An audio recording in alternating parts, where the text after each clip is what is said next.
Housing is one of those not only economic but very emotional things. Maslow put it at number 3. You've got water, food, shelter. We all go home to a house. We all recognise that it's really important that we have enough of them. In Perth and Western Australia, interestingly enough, we run quite counter-cyclical usually to the East Coast. We're a bit stubborn that way. We just don't play in the same way as they do on the East Coast. So when you watch any of the economists come up and put up all these slides, and I'm in the audience, you'll hear me muttering, not in Western Australia, it's not the same thing right here. So if I can do this. This is all about what are we going to do post-boom. And so I just picked one of the indicators, which is the iron ore pricing. Just to say, hey, we're not completely reliant for our housing on all the other things that have been happening. We have been plodding along for good and for bad for a very, very long time. That goes back to 1988, and that's the approvals versus the iron ore price. So there are so many factors, but one of the things this graph shows it, this is dwelling commencements. The arrows going across are in 7-year increments. We pretty much were peaking very, very regularly. And Paul mentioned that, everybody should put everything into housing, and it is for the macroeconomics. For Western Australia, what we look at is the detached private sector housing to be able to get that pattern. The reason, the dotted line underneath, is the private homes and private other, the other being apartments and units, and they tend to be far more susceptible to the access to finance. So you can have huge demands out there for that particular product, but if the lenders don't do it, nothing comes out of the ground at all. So the illusion that you are buying into it and you're paying a deposit, so therefore everything's going ahead. Basically, the way it works is that for apartments, they have to have 100% or more coverage of the amount of money they're lending before anything at all happens. So we are very, very reliant either on high net worth, high equity component of the developer, or the banks being very generous. So when we're looking at the market sentiment, we do tend to go to the detached housing, and up until you can see that it was cycling every 7 years. We have had some interruptions in that. When you go through, interest rates play a huge amount in the industry. I want to dwell for a tiny bit on first home buyers.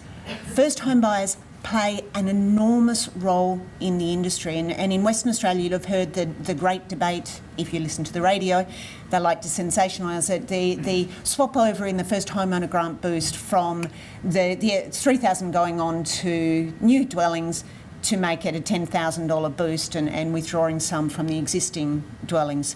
The reality is we're extremely cynical. That's only going to make 5.6% of people move over from existing dwellings to new dwellings. The Treasury, when they were doing this, it was a straight budgetary issue. They had budgeted something like 110 million, it had blown out to 133 million. How do you claw it back? You actually move it off the bulk area, which is the existing housing, put it into the new, knowing that on your few will actually change their product purchase decisions.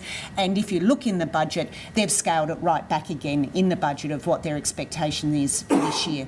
So people, when they're choosing housing, are not making decision based on is it new or is it existing. People tend to choose their housing based on where it is, what their personal circumstances are.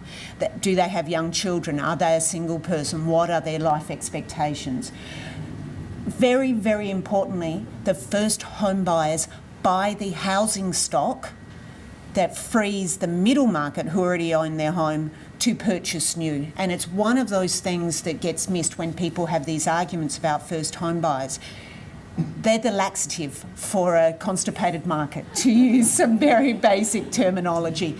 When we were going through the problems before, you can see that in 2006-07, when the market was absolutely booming along, the first homeowners started getting priced out of the market. They fell away completely. and I've got another graph that goes through this in a moment, but you can see then the rest of the market fell, but the first homeowners dropped out first. We needed the first homeowners to return, and they did. It was fantastic. The green bars are where interest rates fell. They then introduced the stimulus, but in a wonderful symmetry of fiscal and monetary policy, they put interest rates up at the same time as they put the first homeowner boost on. And we were clearly able to see that interest rates were far more significant than a short-term boost. So when you're looking at the whole of these things, the housing industry has a whole lot of sub-segments that if you get the graph that's over the top of it, you tend to fail to see the real triggers that occur in the marketplace. The top is wrong. It's actually versus construction employment. It's not mining employment. One of the things that you'll see is that housing is a very good indicator for how the employment and how everything is moving along. The construction employment is there for a reason. It is not just about those people putting one brick on top of the other to build a house. That's right across the board.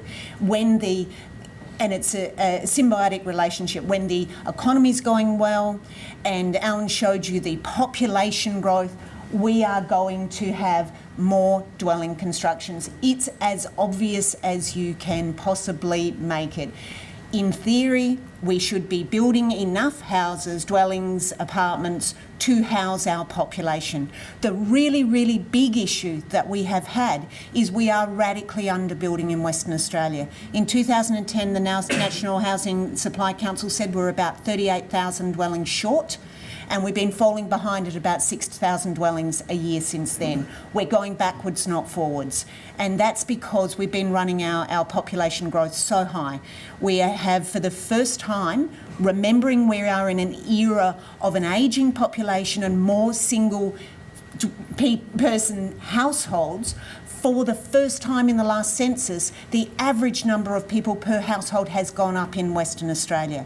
And that is because we are not building enough, we've got supply shortages, and we then have the price going up, and we are getting more share households. We've got two families sharing. We've got, instead of in the years previous, you'd have somebody going and having an apartment. Yay, I've got an apartment, I'm living by myself, I'm all grown up. Many more share houses now. So our number of people per dwelling has gone up in an era when we statistically have more single person households than we have had before, which means that when there's a lot of people in a house, there really are a lot of people in the house.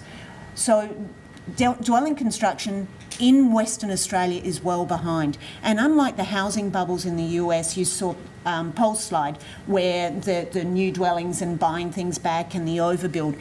In Western Australia, and in fact all throughout Australia, but particularly in Western Australia, it's next to impossible to overbuild, because here we don't do spec homes.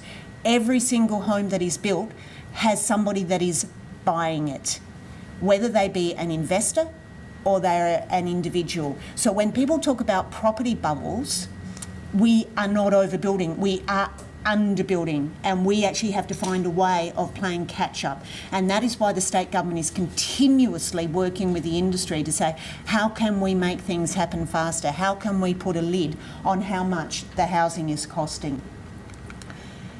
We've got heaps of things that have happened. I'm sorry, this only goes to December 2008. It's not meant to be the be-all and end-all. But you can see the boom dries demand coming in 2003. You've got this is land supply. And so we've got the blue line being the lots sold and where it went away. But this is the supply. This is, if all of you remember going back, 2006-07, we had campouts, we had everybody going nuts, we can't get enough housing. That's what it was all about. It forced up prices because everybody went into panic mode. And what happened then, because the prices started rising, these are our data, this is lots sold that developers have put out. This is a little bit of an illusion, I'll tell you why in a moment.